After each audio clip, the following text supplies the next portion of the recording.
Welcome to Sunday afternoon at Faroese High School,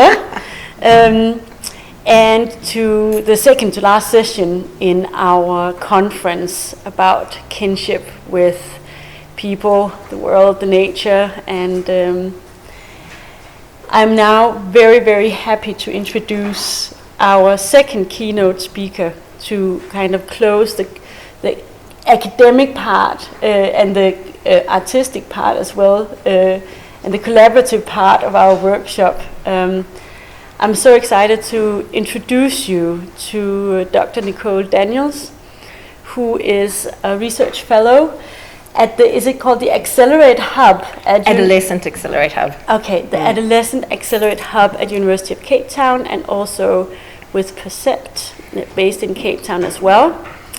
Nicole is actually the reason that we are here today. Yeah, because as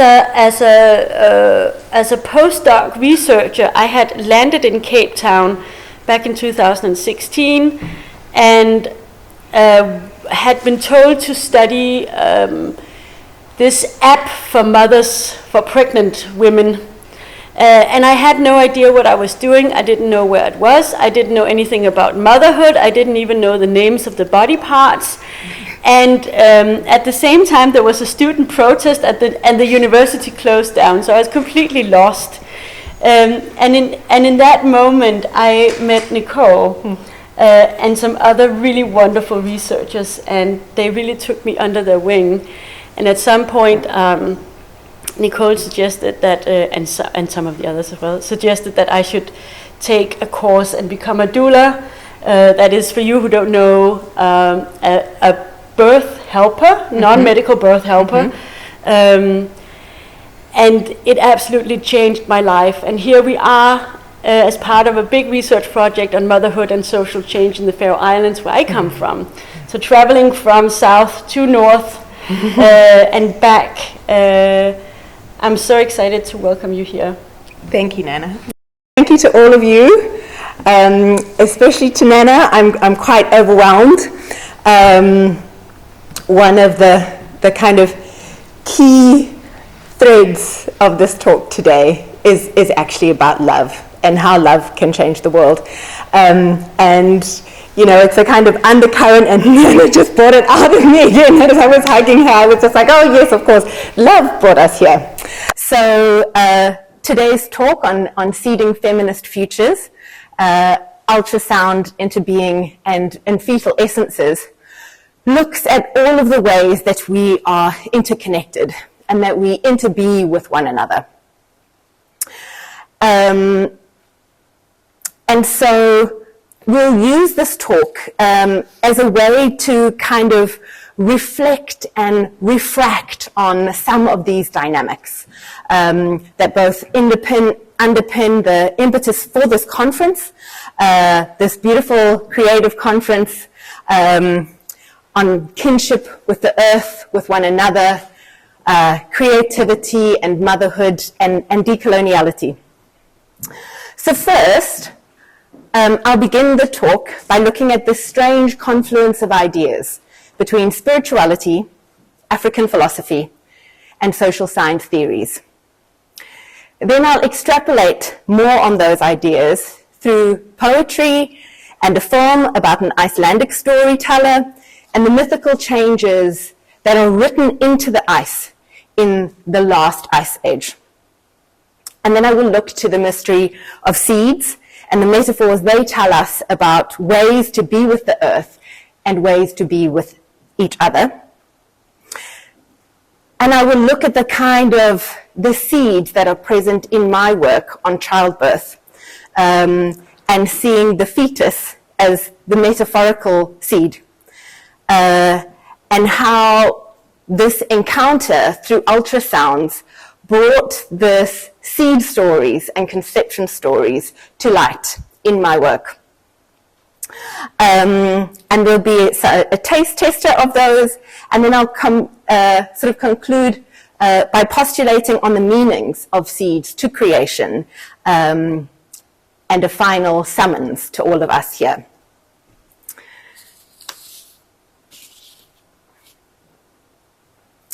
So the idea that human beings are separate from all other living beings on earth has distanced us from one another and separated us from the living world on which we depend.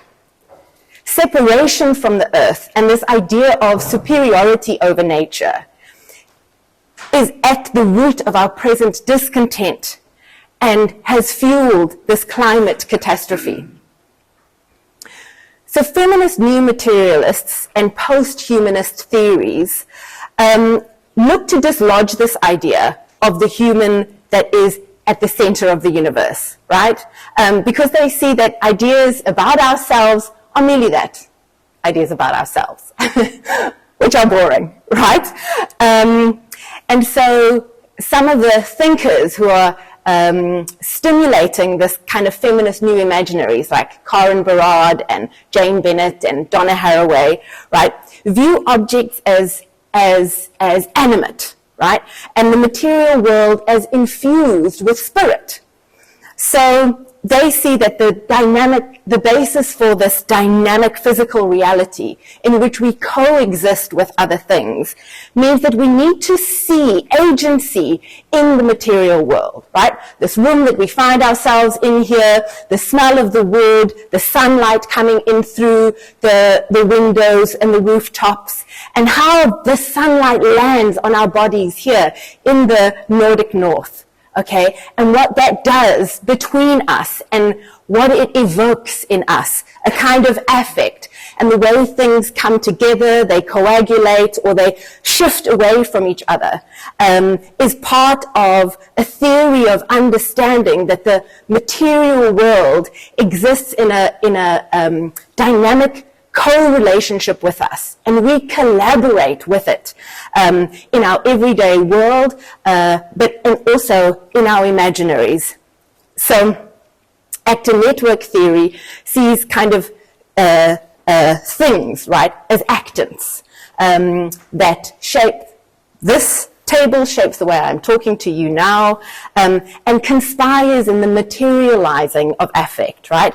And in the emotions and the feelings that are stirred up in us as you listen to this talk, as we speak to one another, and as we smell the flowers on the table. So these ideas have incredible similarity with spiritual concepts rooted in Buddhism and in African cosmologies.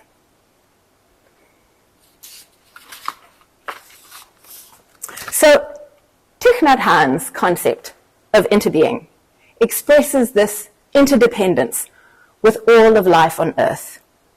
He says that to be, we must interbe, because relationship is the very basis of our existence. Okay? Our very existence is a relationship in which we inter-are with all dimensions of life. And he has this very beautiful way of describing a flower. He says that when we look at a flower, we can see the whole world in it. We see the sky that has shone sunlight and rained down rain to grow this flower. We can see the minerals in the earth that have nourished it. We can see time and space and the whole cosmos. So this dimension of interbeing is obviously very dynamic, and it articulates through a spiritual concept this idea that we are connected to one another and to all of life, and that the thread that binds all of this together is love, right? That love is in the whole cosmos, and that it's only through this primordial relationship of love to the earth and to one another that we can find any solution, that we can think of any way to be in this time of crisis and in this time of catastrophe, is to connect to our soul's connection to the earth, to feel the pain of the earth, the cry of the sick, and the despair of the poor. We feel that in our bodies. And through this compassionate awareness and understanding of each other and the other, and one another, and our interbeing with one another. It's only through our interbeing that we can understand this dynamic way in which we are well with the earth only as long as she is well with us.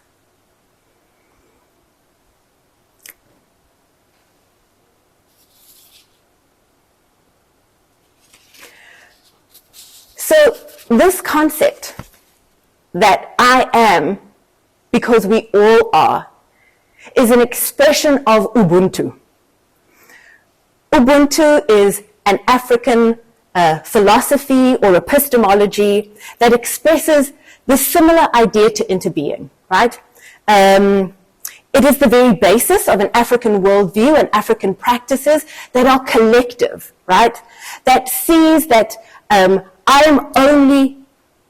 am because you are, and we are because I am.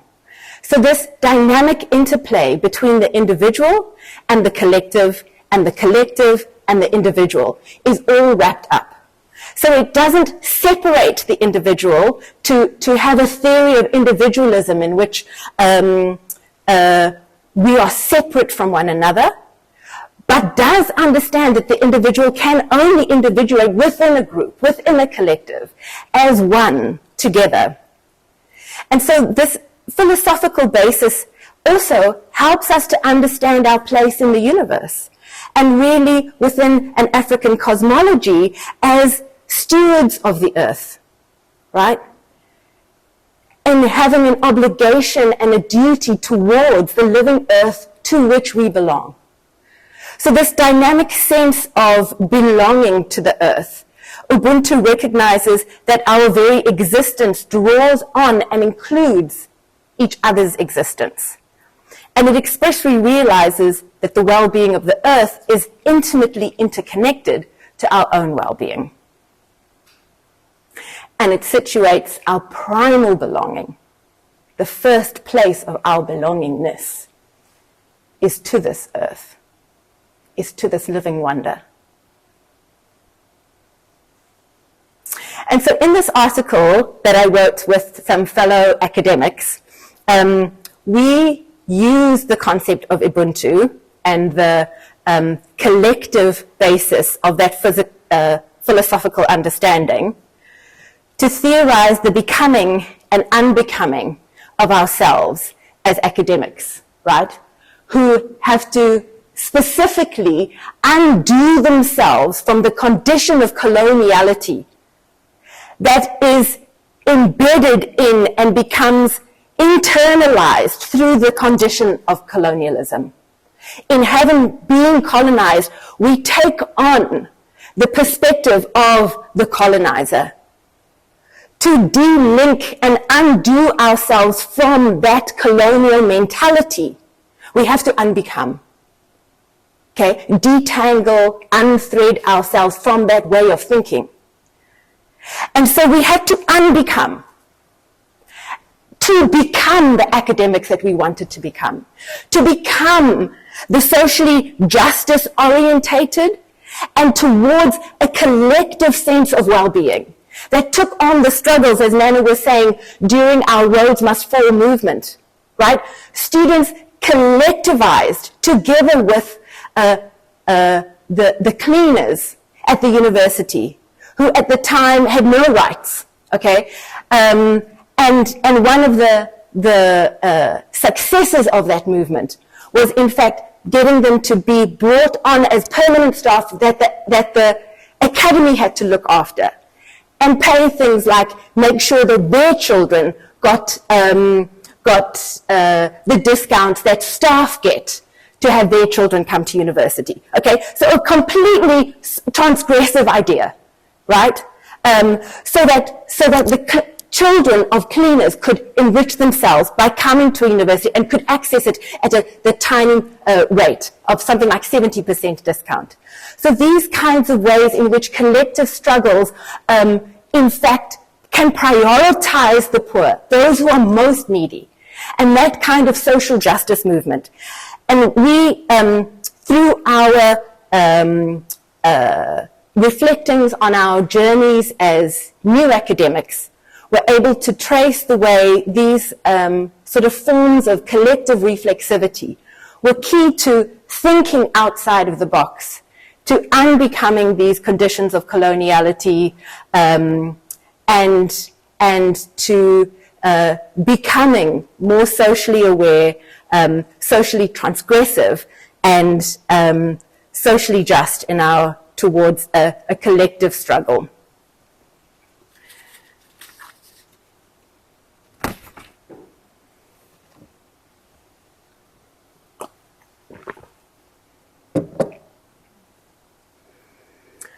And so this mutually entangled relatedness, right, calls for an attention to the material and the non-material and our place in the family of things.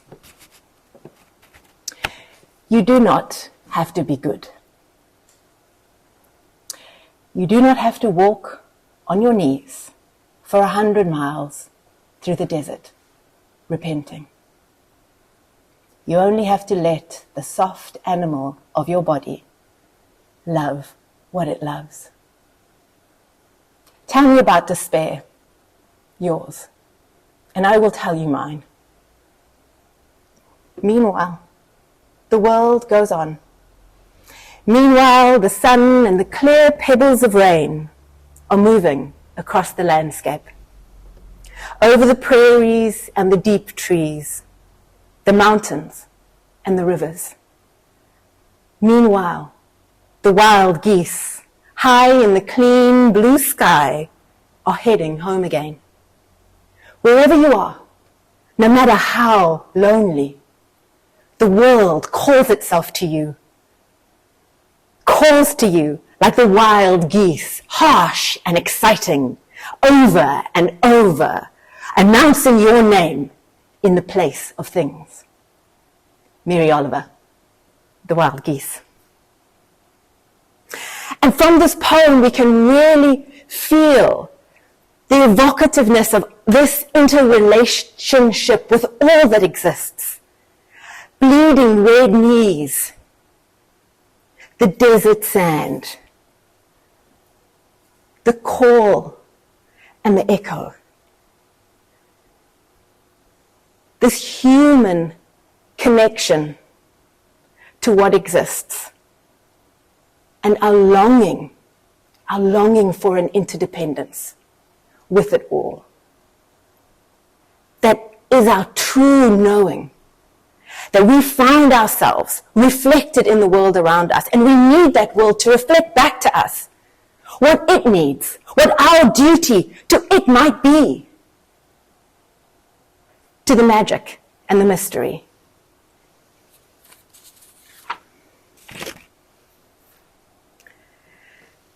And so I want to turn now to a story of what is taking place in neighboring Iceland, and a very, very beautiful film that's just been published, where changes that are written in the snow speak to the mythological sized shifts that are taking place in the world right now. The melting of what on the face of it seemed immovable stirs something very deep in our souls.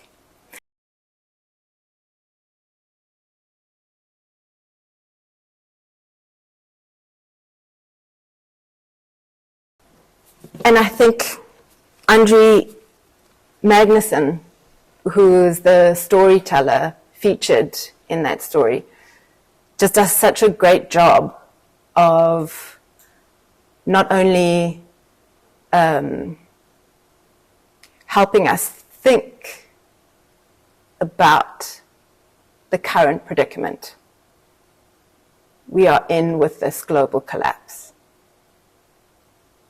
but also beautifully traces the way his genealogy is tied to this of the glacier, right? And the way we are tied to place, and our histories and our biographies are formed through our relationship to place. How it makes us, makes our imaginaries, and opens up this question of our responsibility, right? And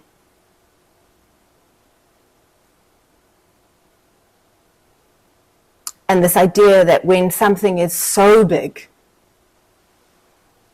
the way, you know, the mythical extent of what is happening, we can't look at it directly.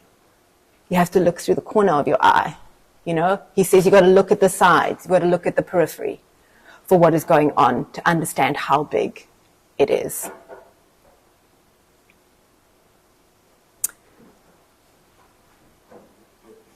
And in many ways, I also wanted to,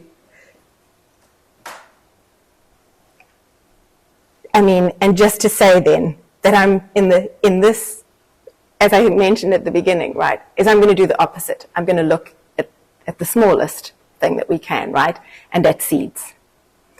As I say, as a way to open up a different kind of imaginary.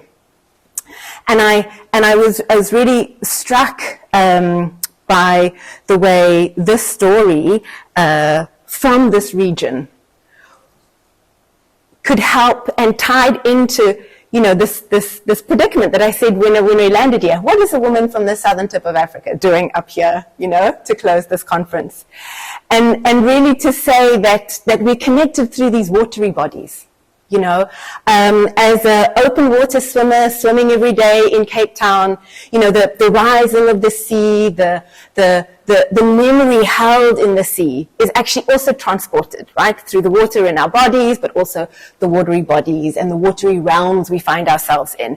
And it's very interesting because many of the wild swimmers in Cape Town have theorized what it does to be immersed in bodies of water, to swim and to think and to be in them through these feminist new materialisms and these kinds of social science theories that I spoke of earlier, right? So it's very productive for ways of thinking through the ways that matter and spirit coexist and the way we exist with it.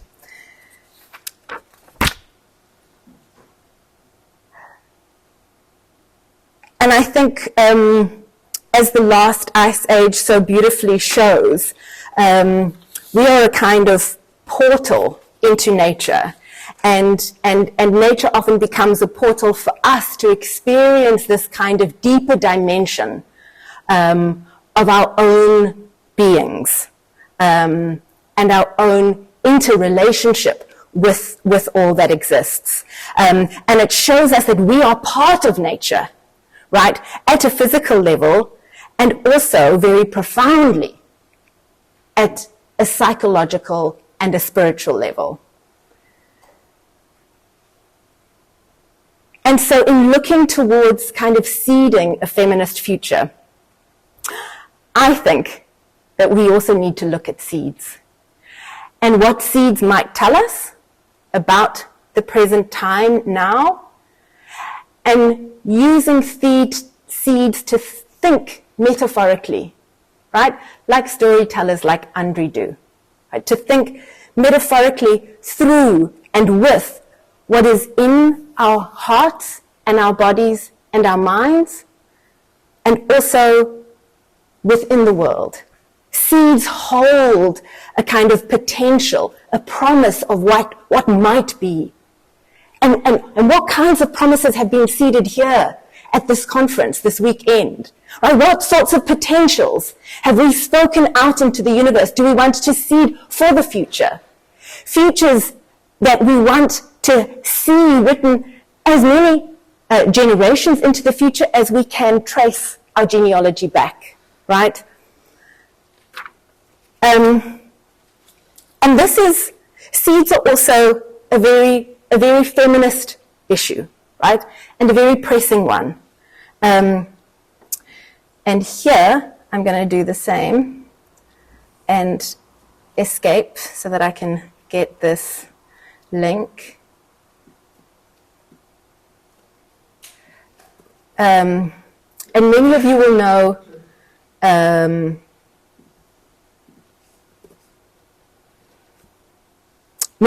know Vananda Shiva.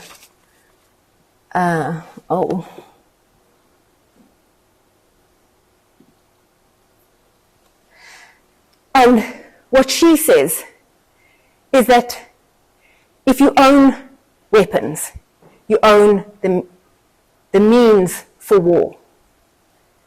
That when you own and you control seeds, you control all life on earth. And given that who controls the seed today are some of the world's biggest producers of poison, we have to wonder what is happening. What is happening at the base level of our food structures, what we eat, and we know what we eat is what we are and what we become.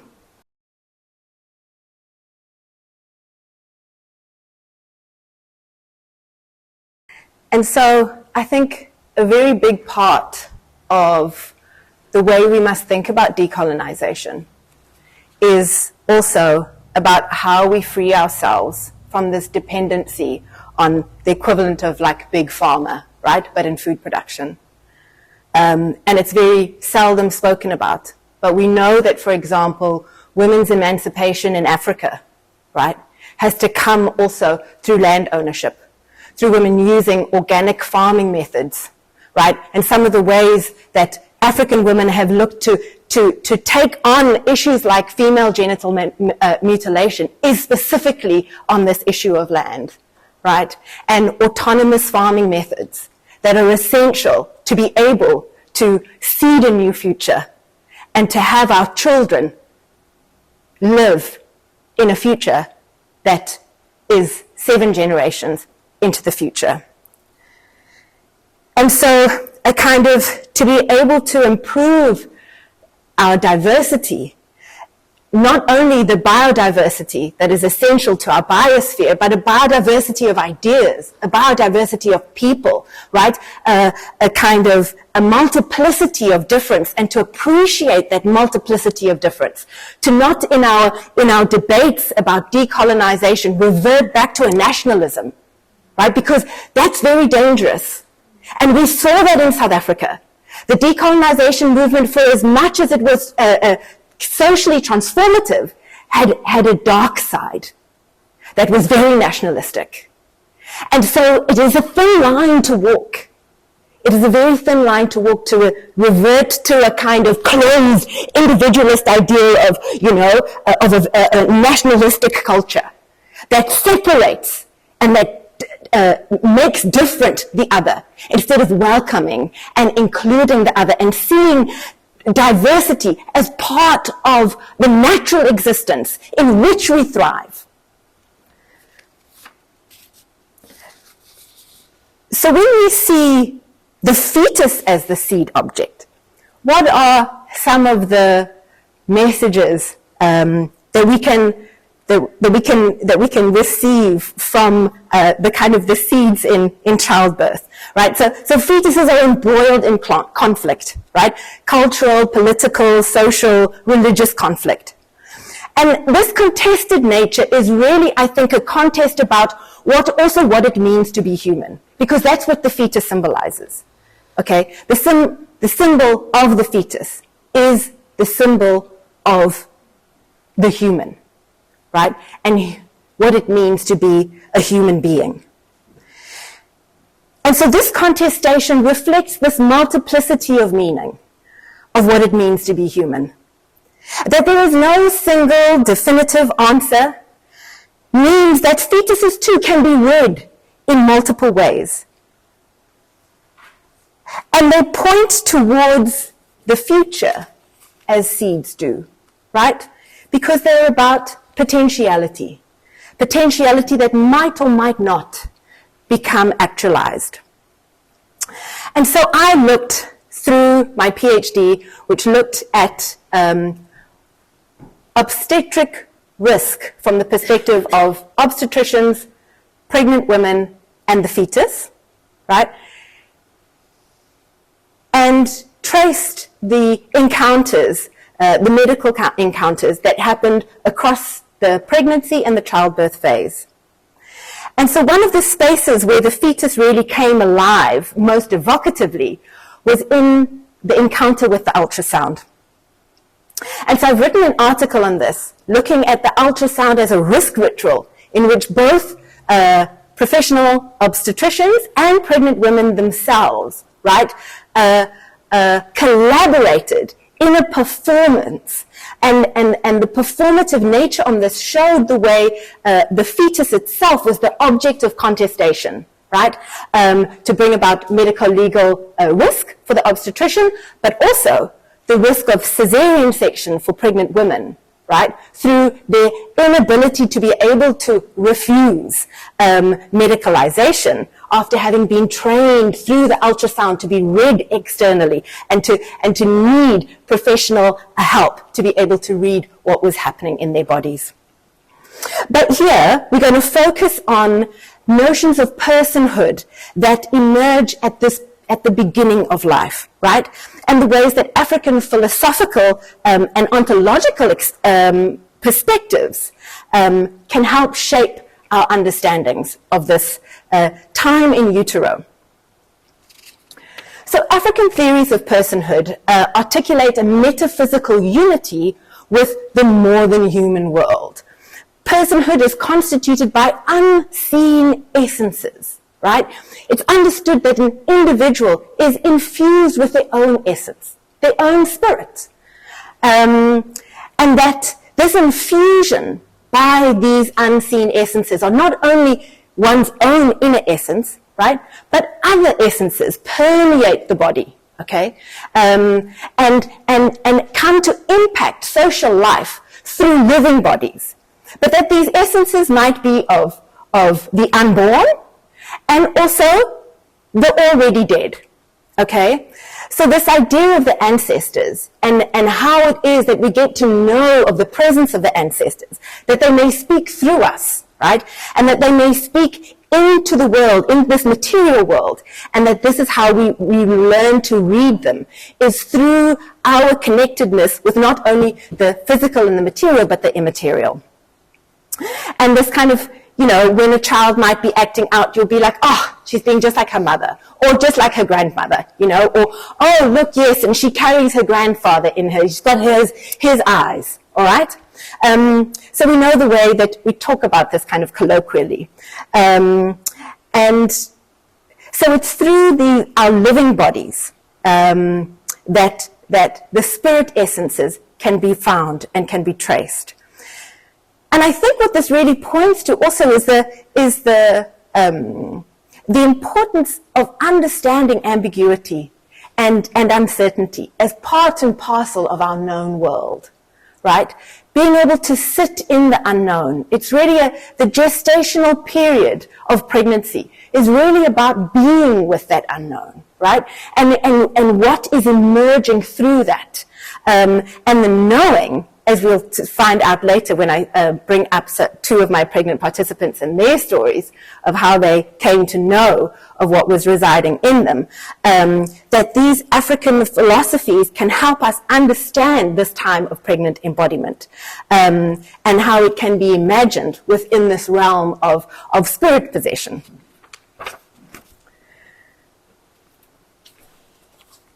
And so this dynamic conception of personhood, right, allows for this kind of open-ended knowing, imaginal ways of knowing and feeling and being. And these positions open up, spaces for the unexpected, spaces for mystery, for transformation. And these pregnant bodies were kind of in between, right? It was this two-in-one body. The unborn was there and not there, present and not present, and yet it was enacted kind of in the social world. And that's really important part of what I'm saying is that it's these essences that are also part and part of daily life, of our daily lived experiences of being in the body. And so in the sort of pilot phase of the PhD, I spoke to couples who conceived via IVF. And these preconception journeys were kind of ripe with these almost becomings, right? They were almosts. And when I was in the fullness of the study, I wanted to undertake a creative exercise with my participants. And I asked them to draw their pregnancy journey, starting with any time that they thought that the pregnancy began. Okay, that's just what I said. Draw it whenever you think this began. And kind of similar to the wink in the milkman's eye, women express stories of visions and of dreams that spoke to them of this knowing, of there being something inside them, right?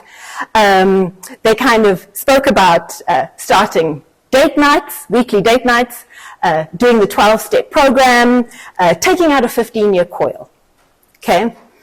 And two of the stories that I want to present to you today stand out. Firstly, because they kind of foreground a solidifying of the parental relationship as what is the trigger that provides the kind of fertile ground for the fetus as seed to land and to take root in the darkness of the unknown. And this relationality is essential for understanding this fetal future that we're talking about, right? And the kinds of futures that we need to imagine in which we are in interrelationship with all that is, right? And of a being in the world that is rooted in this kin-making around what are the features of fertility that make it fertile for beings to take root and for the sacred nature of creation to come alive within the world.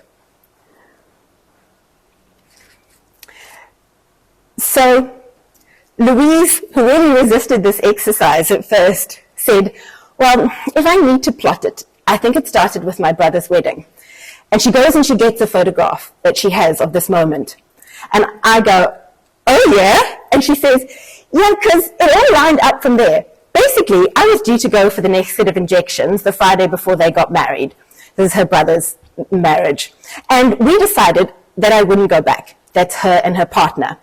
That weekend, my brother got married, and in this photo, my cousin took it, you can see when I said to him, my partner, in the church, I said to him, let's just get married right now, and let Claudia's dad pay for everything, and we just slip in our marriage while they're busy.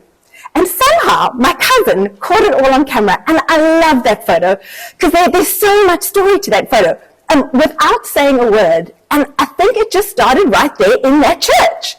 And that's when the journey actually started. Because then I waited for the periods, and I waited for the doctor, and I waited for the bad news, and I got the good news. And yeah, it started there. So it's a year and a half, roughly, November, December, yeah, it started there. It starts in a church, and it ends in a church. And Marlene said this. For me, this whole process started with a moment in mine and my partner's relationship with my husband, where we didn't know whether we were going to be together. And we'd actually broken up in anticipation of disaster. And while we were still with other people and weird, and had both come to an almost, timing was literally almost down to the minute, simultaneous realization that we couldn't not be together. And in this process of having broken up, I had this moment, and actually I can't remember if I told you this before, I had a vision of husband and myself together on a boat with two little boys, one of whom was named H, after husband's grandfather, sailing off very literally into the sunset. And in that moment, the knowledge that I would be giving up that beautiful future was enough to make the decision to go through all that stuff we had to go through after that to be together, worth it. And so these kind of like indistinct moments that they rattled together, they weren't the point of conception. They weren't you know, the affirmation of the pregnancy through an 8-week scan. These were like even before then, you know. They were just moments like this vision of Marlene's. That was a moment that actually allowed her to break up with the person who she was with, to be able to do all of the things, to be with the man that she knew she couldn't not be with, because she knew she had a connection.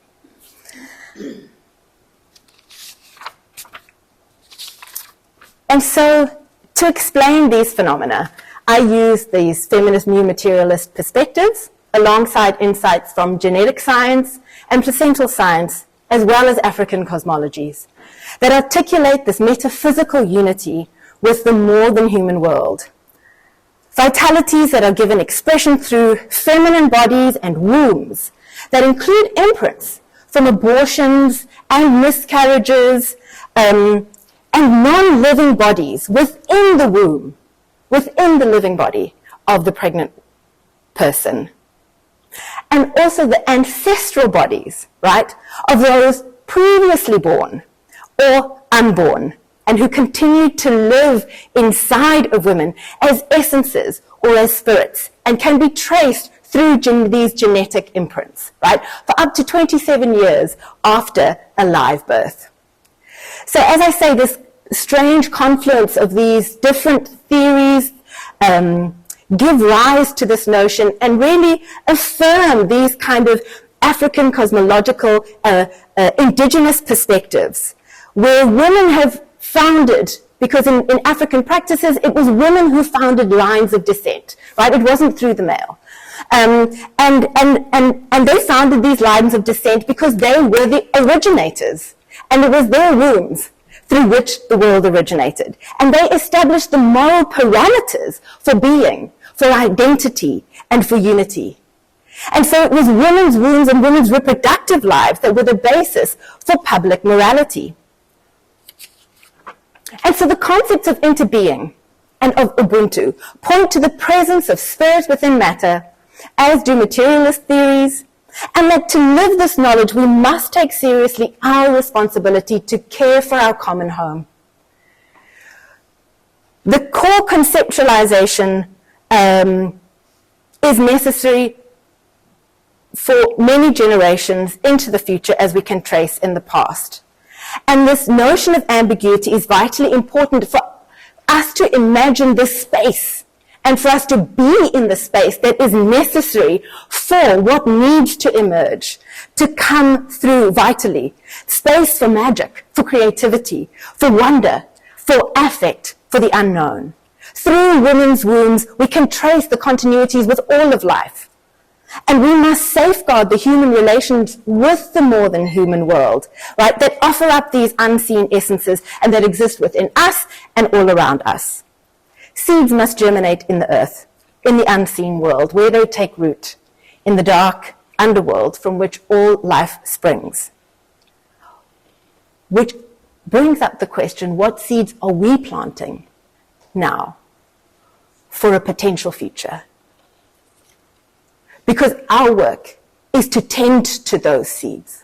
Our work is to creatively reimagine what we want to plant, that we'll eat, that we can eat, and that will nourish us into the future.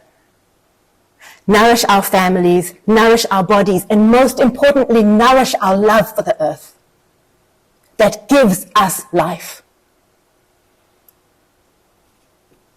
And so the seeds of this living oneness, of our interbeing, that come from Ubuntu and from this living ecosystem of which we are all part of. And so to end, I want to leave you with a poem, A Summons by Aurora Levins Morales.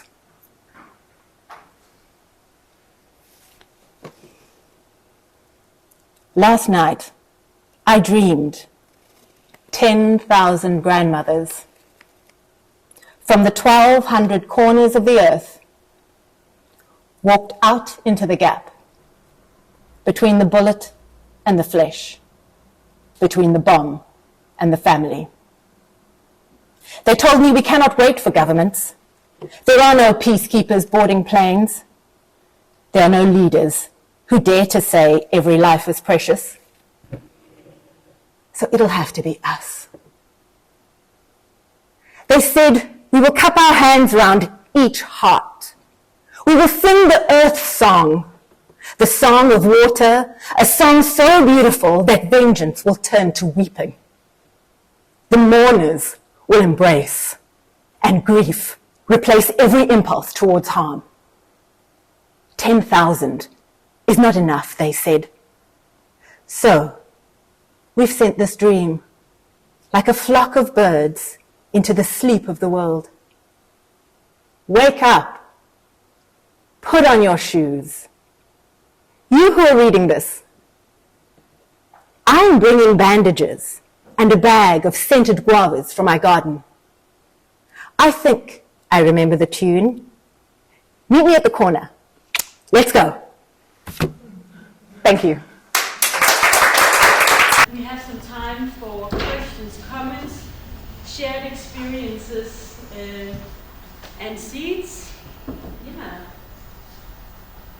Need a decolonized project be centered on nationalism or a detachment from a specific country culture? That was kind of what we were focusing our talk on today, or like at the last part of the day. Well, it should rather be focused on this interdependence, right? Which I really appreciate you bringing into the space. So it's not a question; it's just a reflection, and that your perspective really connects a lot of the talks that we've had, and it helps. I think it helps, to my mind at least, it helps this conversation that at least that we wanted to begin in the that's not saying that we are beginning it, but to strengthen in the Faroes, right? To talk about a decolonized project here in the Faroes. So I think that could be a help to think of it in a different way, right? Wow. And I love how you frame this, that maybe that thinking about, yes, detaching from Denmark, rather, how would you frame it in a more inclusive way, right? But do that actual work, right? That real work to unbecome that because it's really, in South Africa we have dismantled apartheid, but apartheid is lived every day by everyone in South Africa still today. It's one of the great sadnesses, because really that work it was so hard, right? All of the social structures, and it was such a very, this very base idea about how we are different from one another, from our skin tone. It means we see it every day, and it's so ingrained that just and all of our social structures, everything is geographically, everything is. So those divisions still remain. But it's much harder to do the work of decolonizing our minds. Yeah. I can jump in with a comment or thinking that I had. It's very down to earth, but there's something about how sort of interdependencies and thinking and being together on the peripheries of empires, as we are, from south to north, to kind of coincide. And I know that you are a wild swimmer, and I just came to think about the wild swimming tradition here in the Faroe Islands, which is kind of wild, right? It's pretty cold. It's always pretty cold in that water, and the water has always been rather treacherous, and it's always been seen as this kind of dangerous place that especially men go to, and they go out in the boats and they might drown, but then there's also these traditions of women just jumping in the water and being with the water in particular ways of swimming, of dipping. And it was super inspiring to think, oh yeah, so there's a place to think from there. And there's quite a literal uniting of bodies through that big water body of the Atlantic Ocean, from one end of the world to another, right? So that was just kind of a beautiful thinking and experience to me to be like, oh yeah, that's what that is. And I also think that one thing that you said now too, about I like being at the peripheries, right? And I think that some of this work of decolonization is rethinking where power lies, right? Power is at the periphery. And how do we reclaim that power? Right? In the same way that you described that story of, yes, all the men went out and maybe they drowned or whatever, but actually women were going in every day, and it was a space to counsel one another, it was a space of communing, and this wateriness that was actually a space of care, right? And yeah, other women's ways of knowing that have often also existed at the peripheries. Because we all have lived under patriarchy for how long now, you know? And so again, what can we learn from the peripheries? And as a peripheral space, the Faroe Islands is replete with that kind of potentiality, right? And harnessing that and how to harness that. Yeah, it's a very provocative way to think, yeah. Actually, I draw a parallel between when you said the seeds have been centered in these huge industrial complexes and have to be reclaimed. And I always think about education, so I can't help thinking of the product-oriented education system that we have, which is also based on separation. Separation of ages, separation of what, as Maria Montessori said, you go into the classroom and you close the door. And since I'm here now in the Folk High School, it's trying to seed the freedom of thinking. But of course there's no single solution to anything. But the very idea of not making everything into a product and a pre-planned product. Comment, not question.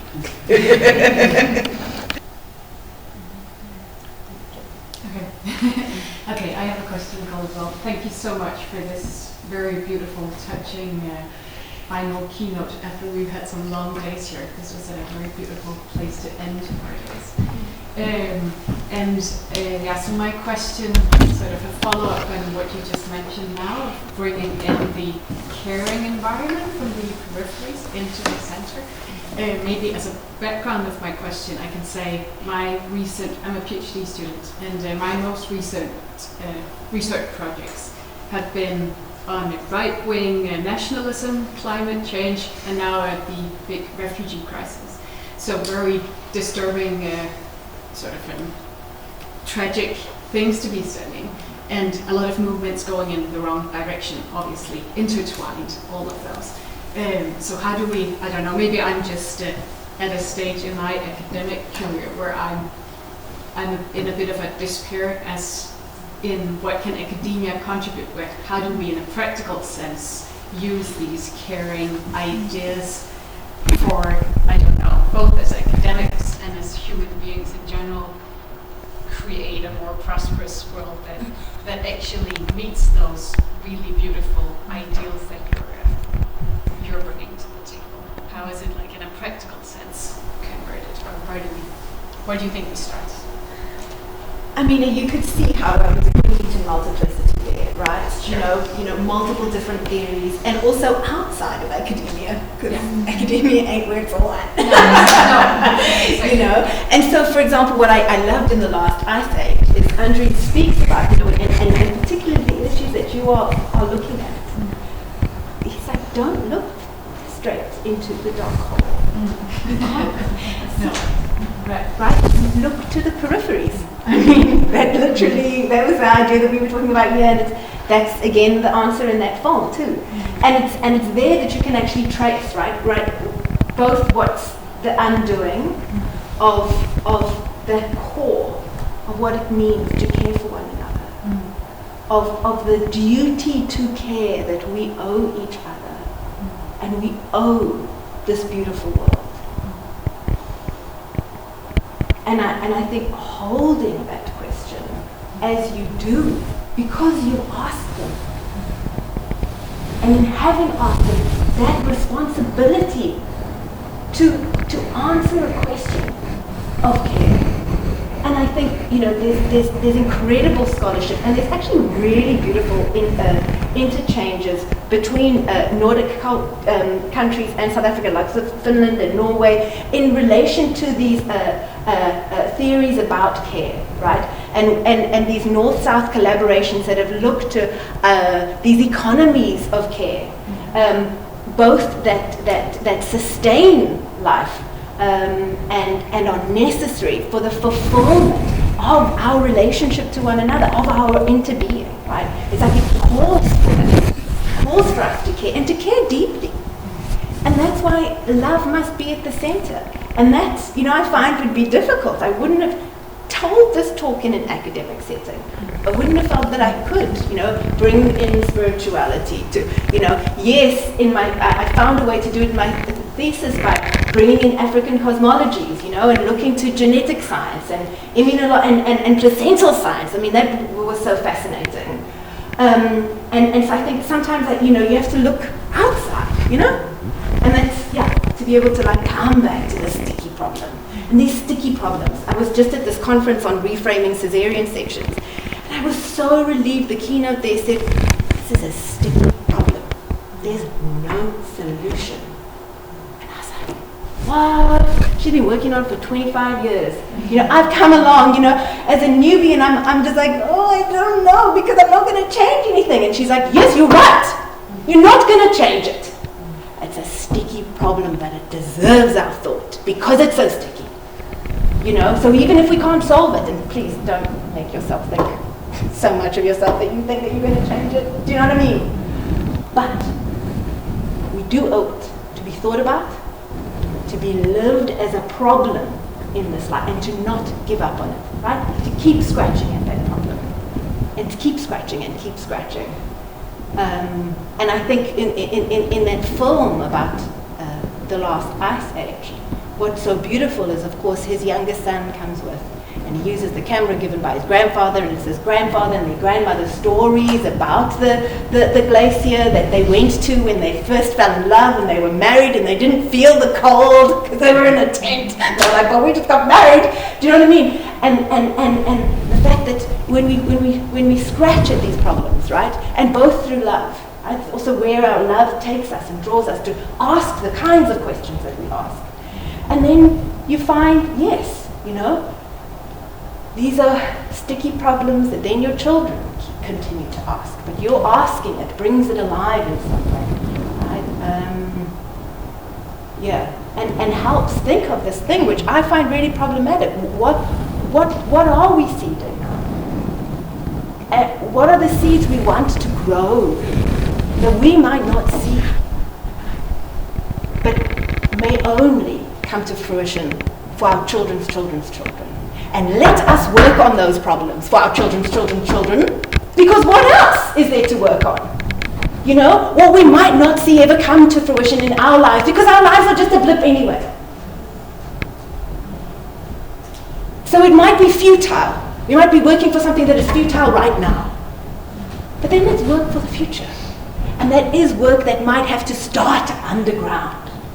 Start digging. And we dig through these asking questions like this about our duty to care. These big unsolvable problems.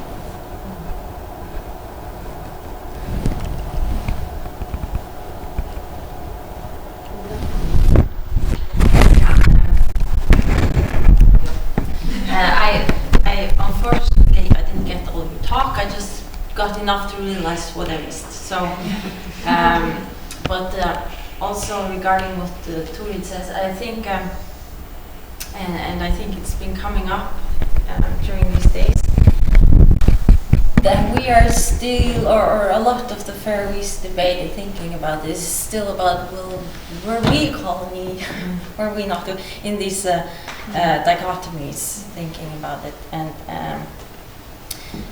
And I was thinking, maybe some thoughts from you or something. I heard you talking about Ubuntu, and some of us have been talking about, do we have this in the Faroes? Do we have a concept somehow? Because many cultures have. But I was just wondering if you have some thoughts, or someone else has some thoughts, but also that maybe it would help if we think about, also in the Faroes, that if we not think about colonization and decolonialism and all of these things when we decolonize, not as this in these dichotomies, but that all humans on this planet have been living with these structures for such a long time, and we keep asking ourselves, are we in this category or are we in that category? And of course we are both, and I think that we of course we are imperialists, really, even if we're on the periphery, and the peripheries these days, centers and peripheries, I mean cities are centers and peripheries. So it's that maybe we should have a global language for this instead of, and I know that the local, that's what it's all about, also diversity, cultural diversity and all of that, but actually the language for this should be a bit more global. We do have a global language. Yeah, we don't so much in the Faroes. It's the language of love. Yeah. It's the global language for it. And as you beautifully expressed right now, right? It's the both and. It's the breaking down of that binary thinking. That's the separation. It's either or, right? We're either part of Denmark or we're not. And so I think you just showed us a way in your thinking right now as you expressed it. Because I think that danger is that either or thinking. It's the split. But actually, that having both and more and the next thing, and sitting in that discomfort, that you are imperialists. And maybe you don't want to come to terms with that. And separation from Denmark might make you feel better about it. But is it going to change the fact? No.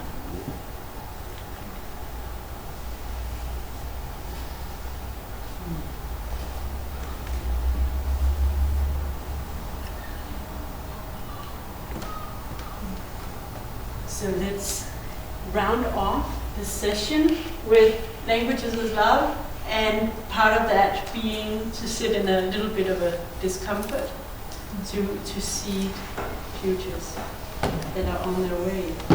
Nicole, thank you so much for your lecture, for your answers and the questions. Thank you so much for bringing your reflections back to this space.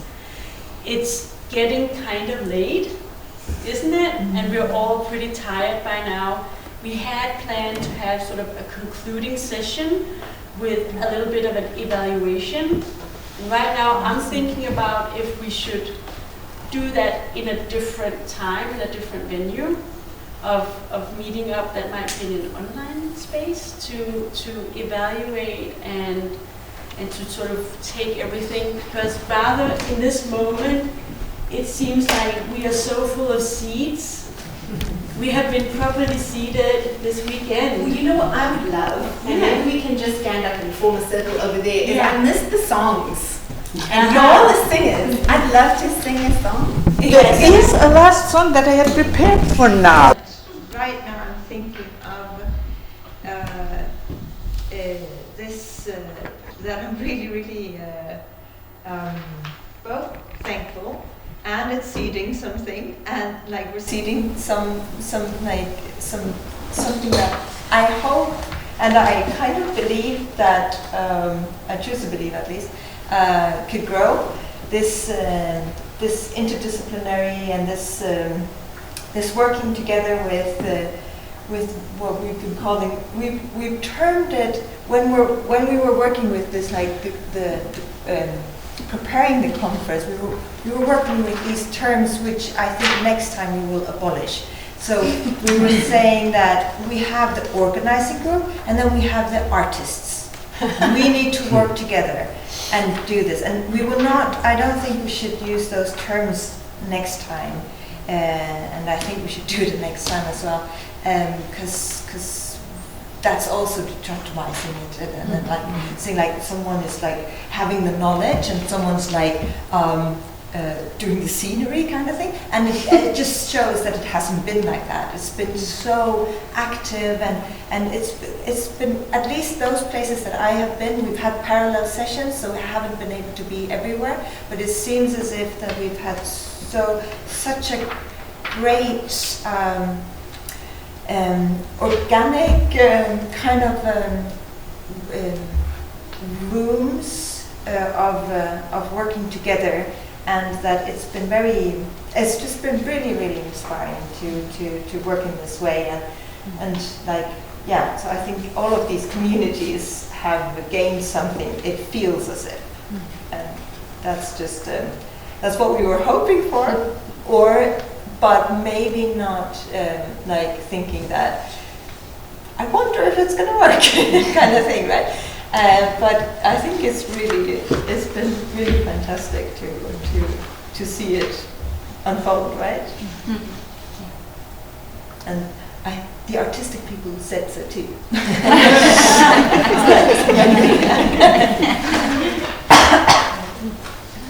I have one, not surprisingly, but I think I have a word which is kinship. It's the title of our gathering, but also this kind of the feeling that seems to emerge, both in the forms of collaboration that you described to me, but also I think in the sense of community emerging. I'm so incredibly grateful to each and everyone who has been willing to spend time and share part of their breath and their care and their love this weekend. It is, I think we're all tired and also a little bit overwhelmed. And everywhere I've listened now, there are things that are called next time. There are things that are called next time. That is exciting, and that's where I'm, yeah. So you better prepare, Hedvig, for next time. No, we can start the negotiations. Let me underline what's in line with what you said. Next time can be a similar follow-up setting. It can also be all the sub collectives that grow out of it. So don't sit in your chairs and wait for next time, because it won't fall down from the sky. No. It's all the people who want to do it who make it be a next time or not. And just formally, one seed that was actually planted, much like the pregnancy stories, even before we met this weekend, an abstract was sent into a journal about how to create a conference or workshop that deals with decolonial matters and kinship and interdisciplinarity and arts and feelings and doing things and creating things together. And that abstract lives and has been accepted. So some of you might be contacted by me or Turin also, maybe Annika, and be asked to tell us your perspective on what we've shared, maybe in writing or in talk, so that we also gather our experience here and our learning, and others beyond this collective might benefit. Yeah, you just like be warned. You might get a little, yeah. And I just wanted to thank you for really creating a safe space, and also giving me a little bit more hope, because what I think is that the whole decolonization and integration is tied very much together, and you cannot get one without the other, especially not in the Faroe Islands, I feel, or if you focus too much on the one, the other falls behind. So yeah, I can also say that I hope for the next times.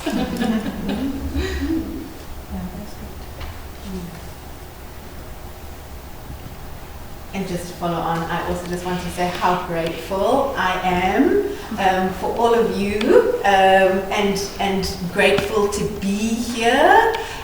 Really grateful to have been invited. Grateful for your allowing us to, grateful for so many things. Grateful for the sun in the Faroe Islands. Grateful for. You should be.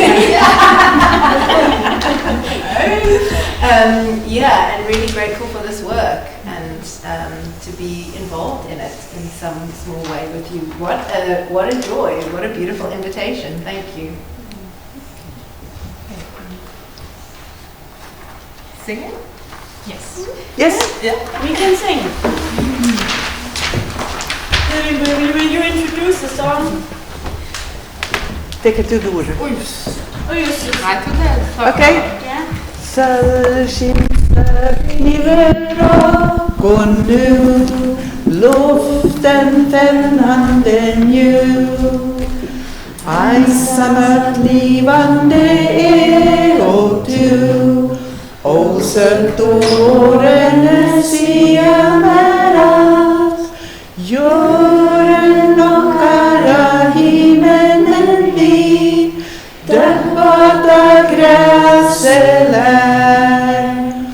Ajen lockar och täskar fri, alla du världsjammer.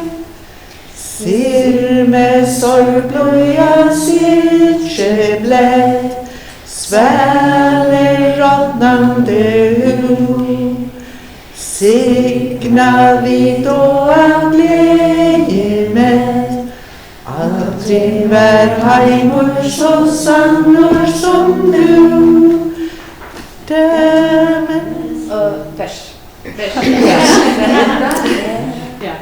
Dämmet soul searcher ner och blond, klockan bojande slär. Skojmingstrött sätta friar fond, hörde du hamrarna suande svär. Mannen glider nej, där mata gräselär. Ajen lockar och täskar fri, alla du världsjammer. Mannen vögor smer och i natt, Mjörkje doina vertu, stoja vid som dejma gott, kan dagen heimur be allt du som du. Vet du, gör det nockare nu? Gör det nockare heimeren vi, dökvata gräselär.